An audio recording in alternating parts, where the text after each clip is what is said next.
नमस्कार दोस्तों, स्वागत है आप सभी का मेरे YouTube channel OP knowledge point में। हम आज पढ़ेंगे फिजिक्स और फिजिक्स में हमारा टॉपिक है भंवर धाराएं, जो कि विद्युत चुंबकीय प्रेरण का वीडियो नंबर 9 है। इसके पहले 8 वीडियो आ चुका है।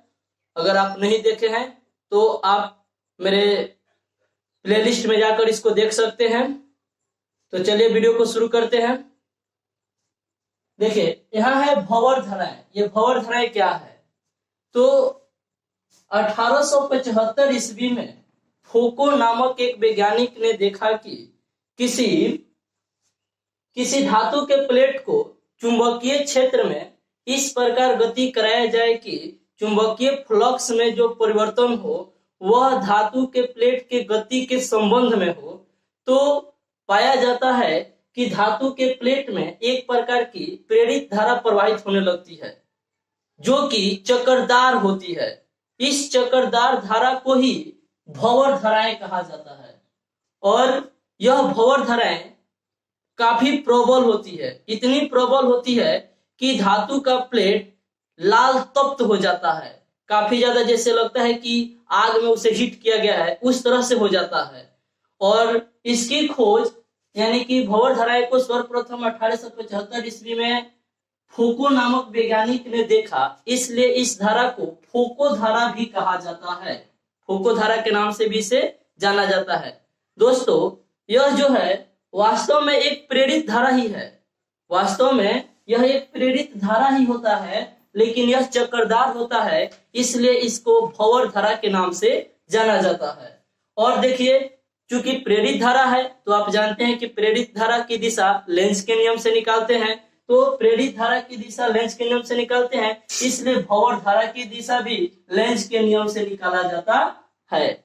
और लेंज के नियम क्या है आप जान चुके हैं। लेंज का नियम होता है कि प्रेरित धारा की दिशा इस प्रकार होती है कि वह उस कारण का ही विरोध करती है जिसके कारण वह उत्पन्न होती है। तो यहाँ भी लेंज के नियम से हम भंवर धारा की दिशा को निकाल लेंगे। चलिए देखते हैं। भंवर धाराएं आपको बता दिया कि भंवर धाराएं काफी प्रबल होती है। ये इतने प्रबल होती है कि धातु का प्लेट लाल तप्त हो जाता है।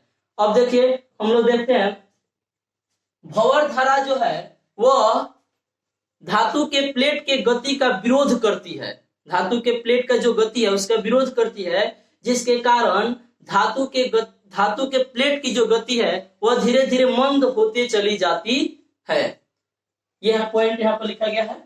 चलिए अब आगे देखते हैं। भंवर धारा के बारे में कुछ प्रायोगिक प्रदर्शन को देख लेते हैं। देखिए, हमने यहाँ पर क्या किया है, एक चुंबकीय क्षेत्र उत्पन्न किया है। NP और SP ध्रुव को लिया है। और देखिए यहाँ पर हम एक धातु के प्लेट को, जब धातु के प्लेट को इस चुंबकीय क्षेत्र में लाते हैं तो प्रेरित धारा की जो दिशा होती है वह एंटी क्लॉकवाइज होती है। याद रखिए दोस्तों कि जब धातु के प्लेट चुंबकीय क्षेत्र में प्रवेश करती है तो भंवर धारा की दिशा जो होती है वह एंटी क्लॉकवाइज होती है। और जैसे ही उस चुंबकीय क्षेत्र से बाहर निकलती है, चुंबकीय क्षेत्र से जब वह बाहर निकलेगी तो उसमें प्रेरित धारा की जो दिशा होगी वह क्लॉकवाइज हो जाएगी। यहाँ आप देख रहे हैं कि जो भंवर धाराएं हैं वह उस कारण का ही विरोध कर रही है जिसके कारण वह उत्पन्न हो रही है। तो इसकी दिशा लेंज के नियम से निकाल सकते हैं। तो दोस्तों, आपने समझा कि यह भंवर धाराएं क्या है। और हम ये जो टॉपिक है बहुत ज्यादा इंपॉर्टेंट है। एग्जाम में बहुत बार क्वेश्चन आ चुका है कि भंवर धाराएं क्या है। तो आप अच्छा से देखें और स्क्रीनशॉट ले लीजिए और अपने कॉपी पर नोट्स बनाइए और इसको याद कर डालिए।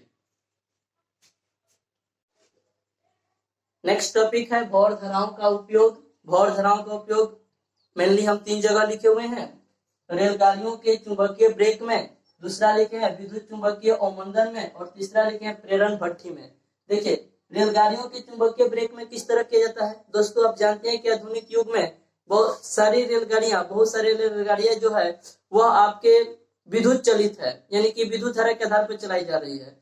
तो विद्युत जो उसकी पटरी होती है उस पटरी पर प्रबल चुंबकीय क्षेत्र रहता है। और जब प्रबल चुंबकीय क्षेत्र को सक्रिय किया जाता है तो उससे क्या होता है कि रेलगाड़ी की जो गति है वह धीरे धीरे मंदित होते चली जाती है, यानी धीरे धीरे स्लो होते चली जाती है और अंततः गाड़ी रुक जाती है। और उसमें जार्क यानी कि उसमें जार्क भी फीलिंग नहीं होता है। जार्क करने का मतलब कि उसमें एक तरह का झटका भी महसूस नहीं होता है। नहीं तो एक बाइक ब्रेक लगाया जाए तो झटका महसूस होगा या उसके डिब्बे को पलटने के भी डर बनी रहेगी। दूसरा चीज, विद्युत चुंबकीय अवमंदन में कुछ ऐसे धारामापी होते हैं जिसकी कुंडली जो होती है वह जो है अचुंबकीय धातु की बनी होती है, और वह अचुंबकीय धातु की बनी है, और वह जब प्रबल चुंबकीय क्षेत्र में गति करती है तो वहां पर भंवर धाराएं उत्पन्न होती है, जिसके कारण उसकी गति मंदित होती चली जाती है और अंततः वह रुक जाती है। तीसरा लिखे हैं प्रेरण भट्ठी में। प्रेरण भट्ठी में यानी कि धातुओं को पिघलाकर मिश्र धातु में बनाने में, धातु को पिघलाकर मिश्र धातु बनाने में भी इस भंवर धाराएं का प्रयोग किया जाता है। भंवर धाराएं के आधार पर धातु को गर्म तप्त कर दिया जाता है और तप्त कर कर उसको पिघलाकर और मिश्र धातु में बनाया जाता है। तो इस प्रकार भंवर धाराएं क्या है और इसका कहाँ उपयोग है, आपने दोनों टॉपिक को देखा और आप अपने कॉपी में नोट्स बनाएंगे और इसको याद कर लेंगे, क्योंकि यह फिक्स है, एग्जाम में आने वाला है। बहुत बार एग्जाम में यह पूछ भी चुका है और इस बार भी पूछ सकता है, इसलिए आप इसे जरूर याद कर लेंगे।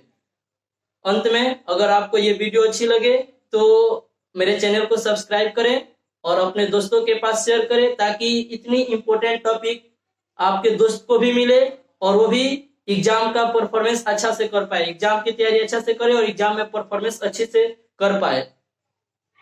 थैंक्स, मिलते हैं एक नए वीडियो में नए टॉपिक के साथ। आज हमारा ये यूनिट जो है, एनिलेशन जो है विद्युत चुंबकीय प्रेरण, खत्म हो जाता है। 9 वीडियो लगा है इसको खत्म करने में। आप अगर नहीं देखे हैं तो आप इस 9 वीडियो को देखिए, आपका पूरा चैप्टर कंप्लीट हो जाएगा और इस चैप्टर से संबंधित कोई भी क्वेश्चन आपसे एग्जाम में नहीं छूटेगा। तो मिलते हैं लोग नए वीडियो में एक नए चैप्टर को लेकर, तब तक के लिए थैंक्स।